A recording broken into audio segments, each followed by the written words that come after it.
অন্তর্বর্তী সরকার একসঙ্গে জাতীয় সংসদ নির্বাচন ও গণভোটের ঘোষণা দিয়ে জুলাই গণ অভ্যুত্থানের সাংবিধানিক স্বীকৃতিকে ঝুঁকিতে ফেলেছে বলে মন্তব্য করেন বাংলাদেশ খেলাফতে মজলিসের আমির মামুনুল হক। গতকাল বৃহস্পতিবার এক বিবৃতিতে মামুনুল হক এ মন্তব্য করেন। প্রধান উপদেষ্টার ভাষণের তাৎক্ষণিক প্রক্রিয়া জানাতে গিয়ে বিবৃতিতে বলা হয়, জাতীয় নির্বাচন ও গণভোট একসঙ্গে করার ঘোষণা দিয়ে এবং একই প্রশ্নের মধ্যে আলাদা আলাদা চারটি অংশ রেখে গণভোটকে ঝুঁকির মধ্যে ফেলা হয়েছে। এর মাধ্যমে জুলাই গণ অভ্যুত্থানের সাংবিধানিক স্বীকৃতিও ঝুঁকিতে পড়েছে। বিবৃতিতে মামুনুল হক বলেন, দলীয় প্রক্রিয়াকে অনুষ্ঠিত জাতীয় নির্বাচনের সঙ্গে গণভোট একসঙ্গে অনুষ্ঠিত হলে জনগণের মনোযোগ বিভ্রান্ত হবে। গণভোটের গুরুত্বপূর্ণ প্রশ্নগুলো মানুষ যথাযথভাবে বুঝে মত প্রকাশ করতে পারবে না। এতে গণভোটের স্বচ্ছতা ও গ্রহণযোগ্যতা বিঘ্নিত হবে। জুলাই গণ অভ্যুত্থানের মাধ্যমে ক্ষমতায় আসা সরকার যদি জুলাই সনদের বাস্তবায়ন ও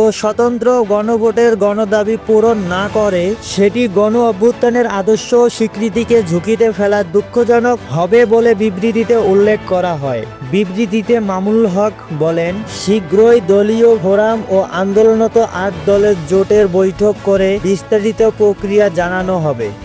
ডেস্ক রিপোর্ট, আজকের চোখ নিউজ।